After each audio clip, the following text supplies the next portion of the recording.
Welcome to the World United. We started an interesting initiative on the present situation of Corona a couple of days back. So we had the basic introduction of Corona, the statistical analysis of the incidence and mortality rate across the world and in the country as well. And we had a couple of doctors last time. An intensivist, Dr. Shashidhar. He presented in detail about the facilities in ICU and the mortality rate in ICU and the tertiary care of what can be done in an ICU from the perspective of intensivist. And we also had a transfusion medicine expert, Dr. Yashovardhan. He spoke about plasma therapy that has been much in vogue now, and all the theories and possibilities of the treatment from transfusion side. He has much elaborated. Thanks to Dr. Shashidhar and Dr. Yashovardhan. And here with today, we have taken an interesting topic in the Corona progress, that is diagnostic kit and the diagnose actually. So we have got two experts along with Dr. Yugandhar Reddy. Dr. Yugandhar Reddy is going to present the statistical analysis once again from the whole globe and India in general, and also the South India and Telugu states in particular. So he's going to speak on the statistical data. And we have got two guests here. Dr. Uma Maheshwar Reddy, he's a radiologist from Nellore, and Dr. Sujata, she's assistant professor of biochemistry, Usmania Medical College. So here with our experts are going to present the diagnosis of Corona and various theories that are surrounding. And from the public point of view, if you face any symptoms like cough, cold, body pains, and even any related symptoms which you think you have Corona, like breathlessness, shortness of breath, how we can deal with the diagnosis, what first, what next, and how important is the diagnosis, and how early the patient must go to the doctor, and all these things Dr. Uma Mahesh and Dr. Sujata are going to explain in detail. So to begin with, may I invite Dr. Yugandhar Reddy to present the statistical analysis of the present situation of Corona. Over to Dr. Yugandhar Reddy, please. Good evening, everyone. Welcome to the World United platform, which has created Meteor Doctor in the name of Meteor Doctor Akhila. So we're creating awareness program alternate days in this exact time. So the main motto of this program is to raise the awareness, to alleviate the fear, alleviate the myths that is there in the public. So as a part of social responsibility, as a medical fraternity, because of this grave ongoing pandemic, we want to raise the consciousness, knowledge, and awareness of the disease. So as day before yesterday, we discussed about the statistics. Today, drastically, the figures has changed. Today, world coronavirus data, if you look at, it is 1 crore 30 lakhs 65,164 cases, total positive cases. Among them, 5 lakhs 72,272 deaths happened so far to date. So among these, 76 lakhs 12,389 cases has recovered. Among the active cases, present 48 lakhs 80,503 cases are active. In these active cases, 48 lakhs 21,814 cases, that is 99% of cases, are in mild condition. So among these 48 lakhs 80,503 active cases, 58,689 cases are in critical condition. This is throughout the globe. These statistics speak about the global situation. Coming to the daily new cases, yesterday itself, the world has reported a total number of 1,94,696 new cases in a single day yesterday itself. Coming to the daily deaths, so yesterday it has reported 3,956 deaths in single day. So overall global situation, if you look at, the USA is trending at number 1 position. Total number of cases are 34,14,105 cases. Yesterday, 110 cases were reported. So it has got 1,37,787 deaths till date. Next comes the Brazil, which has its share of 18,66,176 cases. India comes in the third place, that is 8,81,846 cases. And yesterday itself, it has recorded 2,380 new cases. Next comes Russia, Peru, Chile, Spain, Mexico, UK, South Africa, and so on. So coming to the Indian statistics. So yesterday, till date, India has 8,81,846 new cases. Total cases, positive cases. Among them, 5,55,992 cases has recovered. Out of total positive cases, so far 23,237 deaths happened. So coming to the daily new cases, yesterday itself, because it's every day, it's all-time high. Yesterday, total cases were 29,108. So total deaths are,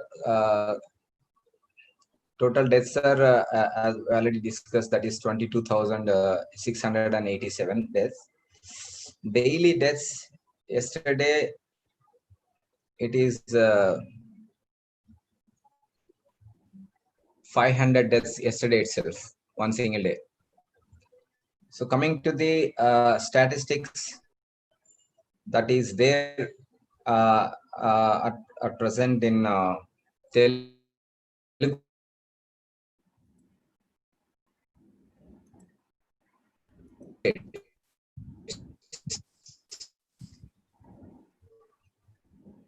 Okay. So, okay. Now I request Dr. Uma Maheshwar Reddy to be ready to present the radiological diagnosis of corona, and if a patient develops some symptoms, how best he can do it. So Sir. thank you, Yugandhar Reddy, for presenting the statistical data. So over to Yes, sir. Dr. Uma Maheshwar.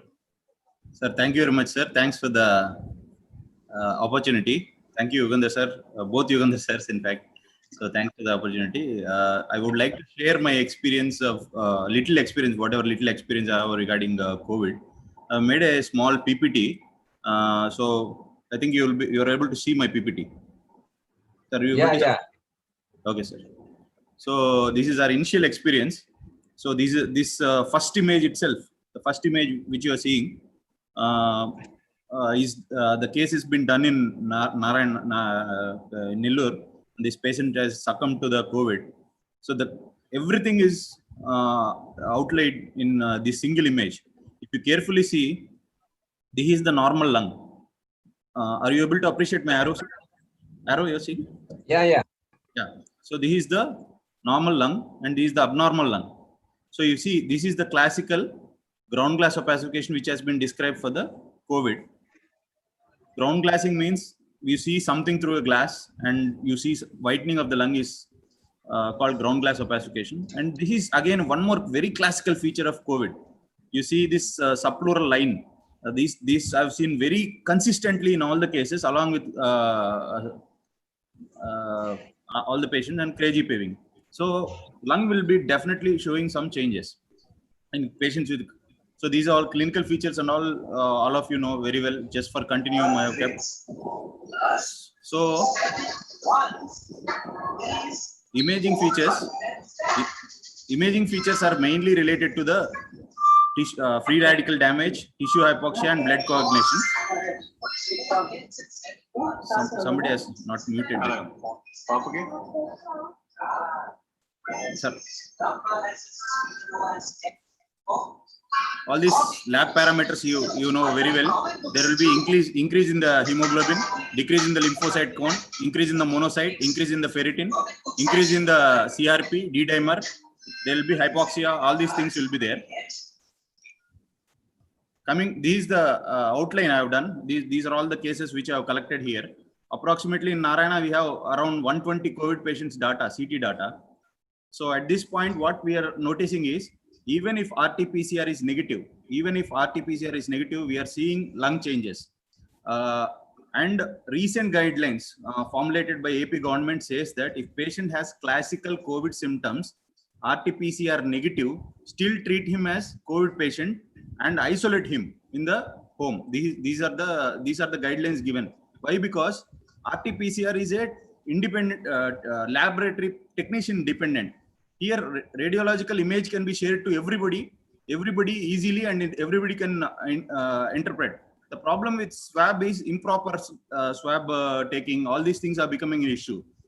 But the problem again is, not all patients with COVID positive develop lung changes. Very few patients, approximately recent data says only 34% of the people, COVID positive patients, will develop lung changes. But one thing is for sure, it will definitely say, it will act as a triage. If the patient doesn't have lung changes, most probably, if he doesn't have any myocarditis, he will come out very well from the disease. So that has become like clinch point. So now everybody who has a sore throat, he is developing anxiety, and he is coming to radiologist and is asking, please give, please do a CT scan. And this again is a real dogmatic situation. What we are, we are overburdened. And second thing is radiation. So are we supposed, proper guidelines are not there right now. So only 100 patients with COVID positive, 34 people will have lung changes. And sometimes without RT-PCR negative also we can have, without RT-PCR negative also can have lung changes. This is our experience. So this is the classical ground glass opacification which is described in COVID patient. This is the crazy paving, the pattern. It is like almost pavement stones, like parking tiles. You'll have the changes. And vascular dilatation, and there will be coagulation problems, and there will be dilated peripheral veins, and subpleural lines will be there. These are the subpleural lines, and consolidation can be there. One important thing, these findings are helping us a lot. So still we are getting some normal patients who have breathlessness. So then whenever we are seeing proper pleural effusion, it is not COVID. Whenever we are seeing proper and pleural effusion, it's not COVID. And when you see cavitation, it's more towards TB rather than COVID. So some patients, based on X-ray findings, we are able to successfully do the CT chest. We are not rejecting all the cases. We are taking some. This is our initial experience. So finally, this is the summary slide I want to tell. CT chest is highly sensitive but not specific. Ground glass opacifications are the most common finding, which is usually multifocal and peripheral. This word I want to underline once again. So this peripheral thing, most of the COVID lesions are peripheral. They are not central. Most of the lesions are very peripheral. That is one. And crazy paving and ground glass opacification are the most common symptoms which you are seeing, sir. So these early stages, you are getting these findings: ground glassing, crazy paving. As it progressing, we are getting extensive ground glass opacification. Last stage, we are getting consolidation. And sometimes if recovers, we're getting into resorption phase and absorption phase. One last slide is, this is the classification we are following. This is called CORADS. Means radiologist is communicating with the clinician in terms of CORADS. Means if I say CORADS 1, sir, there is very unlikely chance this patient will have COVID. CORADS 2 means very high chance, still it's low. high chances come to CORATS 5 and CORATS 6.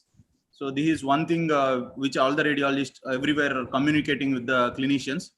Recently, I had a few cases of 3, 4 with me. I counseled them and got a RT-PCR done. Some 3, 4 cases also are turning out to be positive. Yeah. So thank you, Dr. Umesh.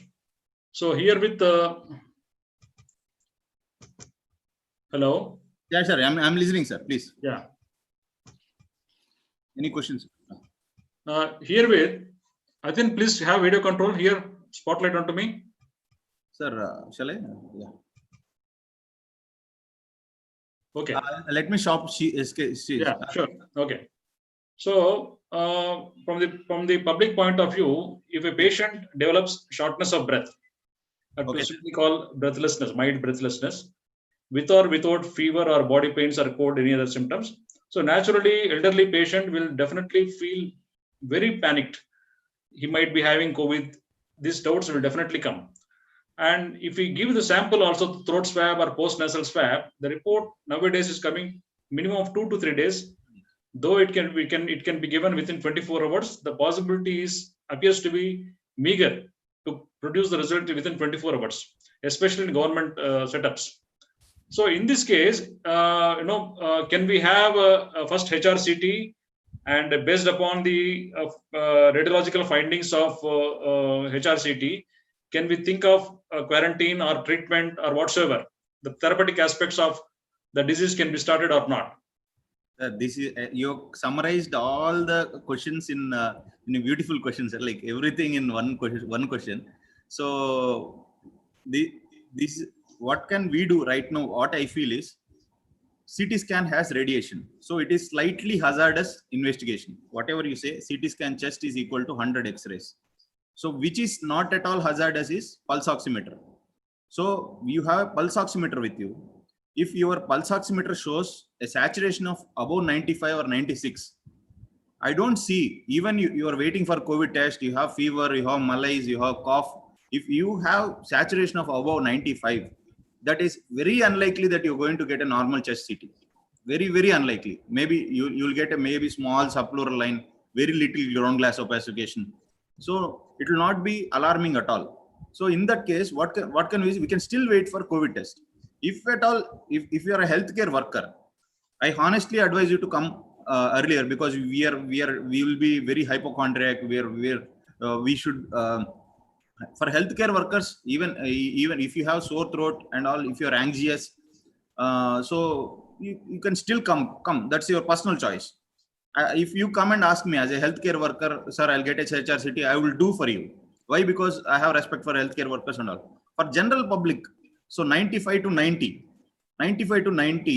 if you have saturation below 95, please come to us, get a HRCT done, so that you get a upfront chance running around where to go. You buy some time before COVID positive thing. Below 90, 100% immediately rush to the radiology. Get yourself triaged and go to the higher hospital. So this is what I feel personally, sir. This is not out of experience, out of local experience. What I've gathered, this I try to simplify. Saturation, pulse oximeter, I think will be really helpful, because in COVID patients we are having happy hypoxia. So if you have something below 90, there is no point in waiting. Immediately you have to triage him, get him to the CT scan and get him done. Above 95, general public, avoid CT. This is my opinion. Yeah, wonderful, Dr. Umesh.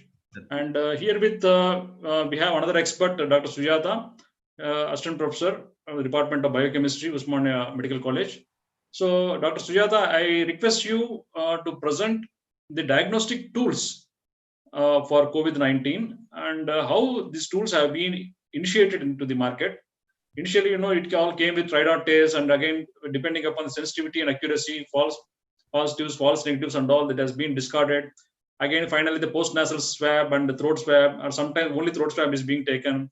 And compared to the hematological data, which are supportive or suspicious of COVID-19, kindly I request you to present a comparative study of the diagnostic tools related to COVID-19. Over to Dr. Sujata. Yeah. Yes, sir. Thank you for introducing me, sir. Sir, as sir said, CT changes, sir, has a limitation. That is, if before that also these RT-PCR or biochemical tests are going to be positive. So it limits the radiation hazard, and it gives a reliable information even. So for connecting to that, today's my main objective is to know about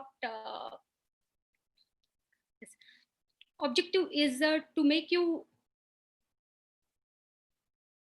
main objective is to detection assays, sample collection, and a brief note on its procedures, interpretation, advantages and limitations of disease, and other hematological limitations, hematological, biochemical, and also coagulatory, inflammatory biomarkers.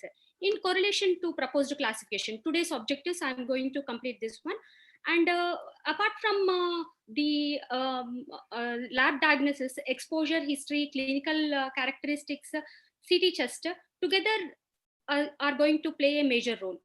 So here lab results are going to consider as auxiliary information to diagnose COVID-19 tests.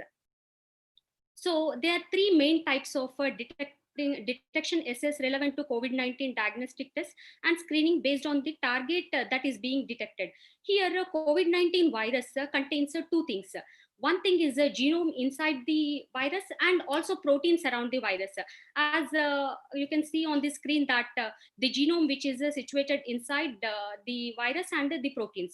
So based on this, our tests are being divided as genomic replication and also identification of the proteins present in the virus.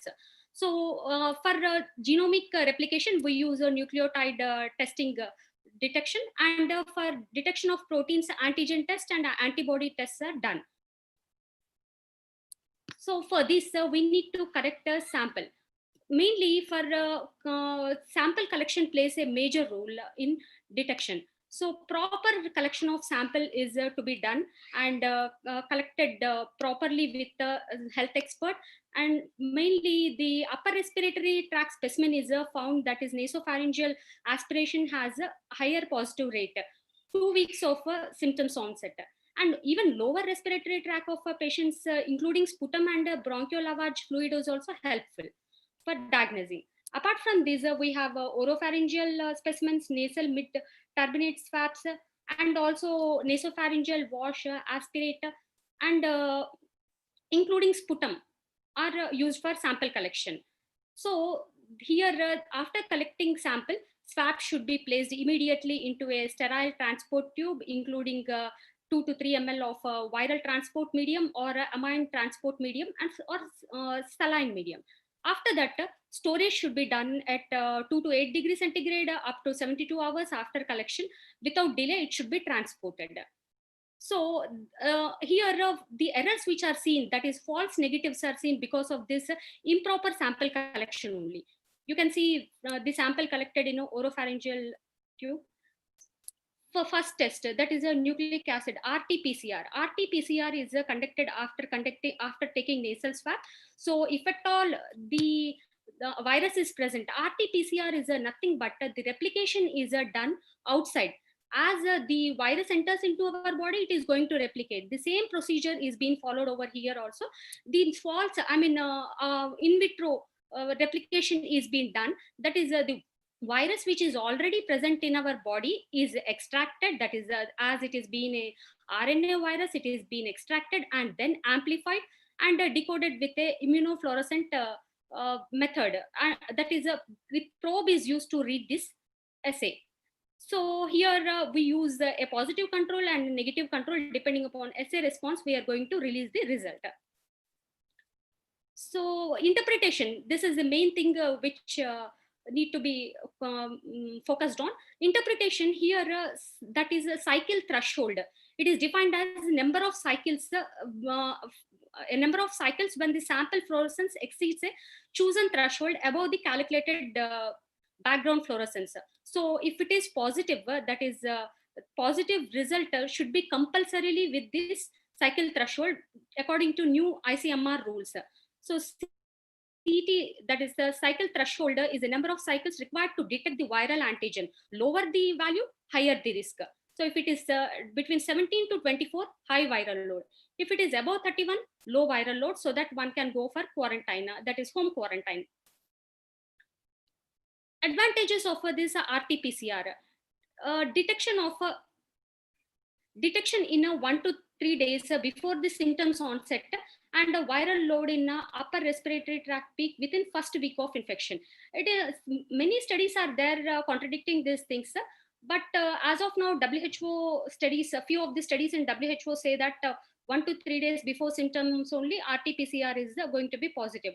It is swift, sensitive, specific, and more accurate, less prone to infections, and severity of infection can be estimated. Severity even can be estimated by this RT-PCR. So challenges over here, why these false negatives are there is because of errors that happens in pre-analytically, that is before testing only errors are there. Mainly efficiency of RT-PCR depends on the adequacy of the sample, whether it is a good sample, taken properly or not, handled properly or not, stored properly or not, everything is going to affect the RT-PCR. So specimen, even if collected late or very early, is also going to affect the PCR result. Analytically, there may be false positives, false negatives, because the primer and probe target region can be mutated, and this RT-PCR doesn't have 100% sensitivity or specificity. It has few limitations. All of them behind lab practice standards and personal skill is going to vary from person to person. So contamination with agents that prevent appropriate extraction of RNA can also quench the diagnosis. Coming to limitations of RT-PCR, only detects ongoing infection. It is not going to detect recovery infections, and they require specialized equipment, training, and high quality is not guaranteed. Only National Institute of Virology in Pune was only laboratory test for COVID-19. So external and internal controls are not properly used as of now. Coming to the second one, which is an antigen test. That is, an antigen is the viral protein that is mainly spike protein, which is present in the virus, which is detected. That is antigen. That is mainly surface protein is being detected. This test control and test will be there as positive. So advantages of this test is reduce the burden of relying on just a RT-PCR test to identify COVID-19 patients. So as everybody is back of RT-PCR, this reduces a little bit burden. And antigen testing is useful because even if it is less sensitive, it is rapid, and a positive is always positive. And of course, this test is very much inexpensive when compared to RT-PCR. Here, limitations is it is difficult to diagnose at early stages, and a certain period time of 5 to 14 days time is necessary to get it positive. The other one is the third one, which detects the antibody, that is the response mechanism given by our body to the virus. First thing we have done with the RT-PCR, that is the genome is replicated. Second thing is the antigen, which is present on the virus is being detected. Here antibody, that is the virus response, the response of our body towards virus is being detected by IgG and IgM. You can see over here this the test which is immunochromatographic technique is being used over here to detect. So here is the rapid antibody based blood test. If it is IgM and IgG both are negative, it indicates hardly any virus is there. If IgG is positive, asymptomatic carriers may be there, subclinical cases, or developed immunity. If both are positive, indicates asymptomatic carriers, and also they may develop symptoms. If at all IgM is positive, it indicates subclinical infection and a late incubation period. So advantages of this are it can detect patients of 7 to 10 days old infected and reduce the burden, as relying on RT-PCR results are positive and are absolutely positive, quick and copious. And the test removes half of the positives from testing load. Antigen tests are also inexpensive compared to RT-PCR. Limitations are false negative and false positives. Mainly immunocast result is 100% accurate. And this can be considered for active and post-infection biomolecular profile. First, we should depend on RT-PCR, and the other followed by IgM and IgG. So these are the three tests based on the molecules present on the virus. There, the other tests which can give strength to this diagnosis are hematological parameters, that is WBC count. It is mostly increased, and neutrophil lymphocyte count ratio greater than 3.5, and platelet count, it decreases, hemoglobin.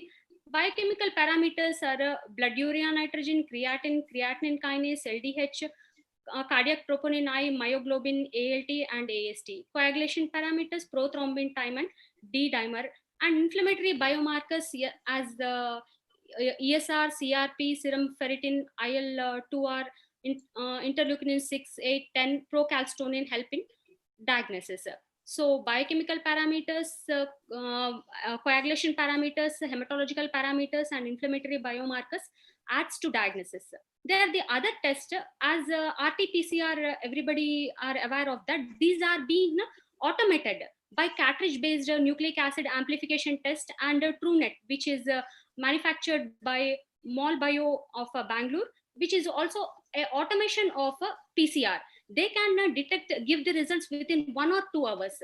So they can be advised in ICU patients, and also they have ICMR approval. So this is based on the stage, the tests which can be done depending upon the stage. As a group A, that is asymptomatic but COVID positive, the regular investigations can be done. Group B, asymptomatic with fever, dry cough, and few symptoms are seen. Extra ABG can be done, and neutrophil lymphocyte ratio can be considered. Group C, with comorbidities, and investigations extra can be done are serum ferritin, D dimer, the LDH, acute phase proteins, and serum electrolytes, ionic calcium, magnesium can be considered. Flag signs will be neutrophil lymphocyte count, and also resting tachycardia, raised CRP, acute phase proteins. Stage 2A. Here, if at all, if it is pneumonia, flag signs will be raised CPR and lymphocyte count, the same thing. Extra from that, we can go for ECG, which can add to the diagnosis. 2B. Here, once again, the same profile is going to be there. Coming to stage 3, here troponin I and CKMB are going to provide additional information for this disease. So take-home lesson is that as we know that South Korea is a very much, very much successful in eradicating at least controlling the disease by testing, tracking, and treatment. So testing, it's in our hands. Tracking, as we have a huge population, maybe that it is not in our vicinity. And the treatment, once we know that we are positive, treatment is obviously one will go to the treatment. So all asymptomatics who are symptomatic should consult a doctor. At least they should be in purview of a teleconsultation and get investigations done at earliest and visit the hospital if their symptoms get worsened or investigations are dearranged. Everyone in the society has a role to play, and they should be within the parameters of their role. And then whole pack is going to win the situation. Or else, if there is no teamwork, we are not going to win this situation. So be responsible, help each other, and stay safe. So treatment-wise, yes. Yeah, here I want to imply that we need not only rely on RT-PCR, and we need not stay for the results to come along. Along with clinical features, radiological findings also can help in treating this disease. So, answer? Thank you. Thank you very much, Dr. Sujata, for elaborate and very professional, very technical presentation. The detailed diagnostic methods available and possibility of false positive, false negative and all, and a comparative beautiful study of the hematological parameters with radiological parameters and the diagnostic kits and whatever errors, human errors that is possible in getting the proper report. You have detailedly elaborated in a very, very excellent way. And as you have told, South Korea is one country which has reduced the incidence of COVID-19 compared to other nations of the world by 3 methods: testing, tracking, and treatment. That is excellent way. I think I request all the government officials who are watching this program also to see that the testing is properly done, randomly done, sporadically done, irrespective of all different age groups, particularly to begin with the elderly age group and all the people who are suffering with the comorbidities as well. And it should be continued with the middle-aged and younger age groups also, and healthcare officials and the people who are very much susceptible, vulnerable to this COVID-19 has to be on the, all the frontline workers should be diagnosed immediately, followed by general population. So the tracking is very, very important. So the medical workers, health workers who are doing their best in diagnosing and treatment of COVID-19 should also be extremely supported by the government officials in the form of the police and the bureaucrats and other related personnel for the tracking of all the primary contacts, secondary contacts as well. So these three methods definitely have proven a way. South Korea is a classical example. Here it is very clearly exemplified by clear data. So herewith, I also request the recovery rate. How is the recovery rate of COVID-19? We have been talking about the incidence of COVID-19 across the world in Europe, Asian countries, India, and different states of country even. And we also have detailedly understood the diagnostic methods available. And now, what is the recovery rate? So recovery rate is definitely high compared to mortality rate. Mortality rate is definitely less. People should not be panicked about the positivity of COVID. Recovery rate is very, very good. So that's a very good thing. So need not get panicked. And I request Dr. Yugandhar Reddy to present the recovery rate of corona in the present scenario.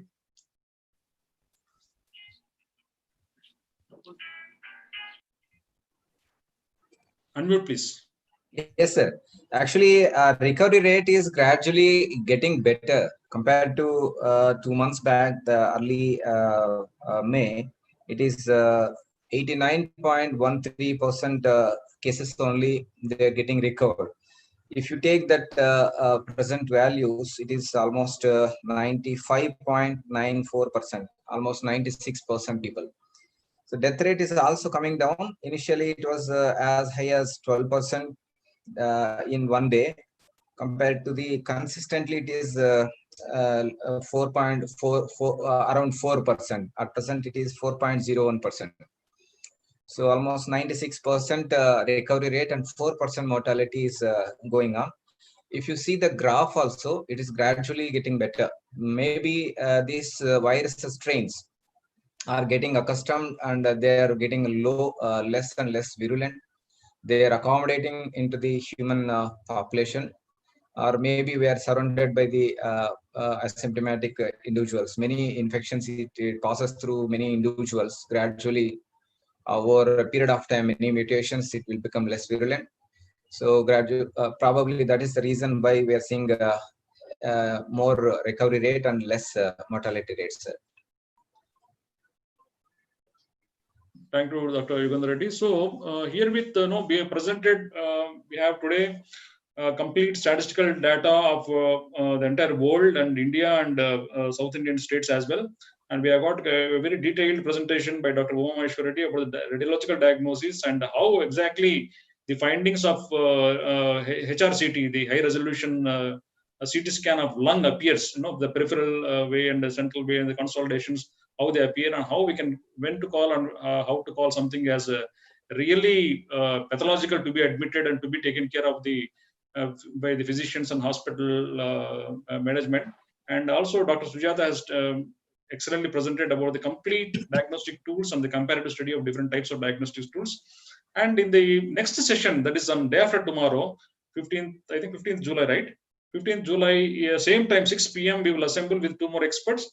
And this time we will invite the nodal officers of COVID-19, the doctors and the personnel who are really working with COVID-19 and the problems they are facing there and the mortality rate they are undergoing and different types of symptoms, any aberrant or anomalous symptom that they are encountering and with the difficulties that they are facing and the presentability of the symptomatology and the treatment rate and the treatment modalities as well. So in detail, we will discuss and we will invite a couple of nodal officers. For example, Dr. Narendra, Associate Professor of General Medicine, nodal officer for COVID-19, is going to join us on 15th July, 6 p.m. Till then, we'll take a break.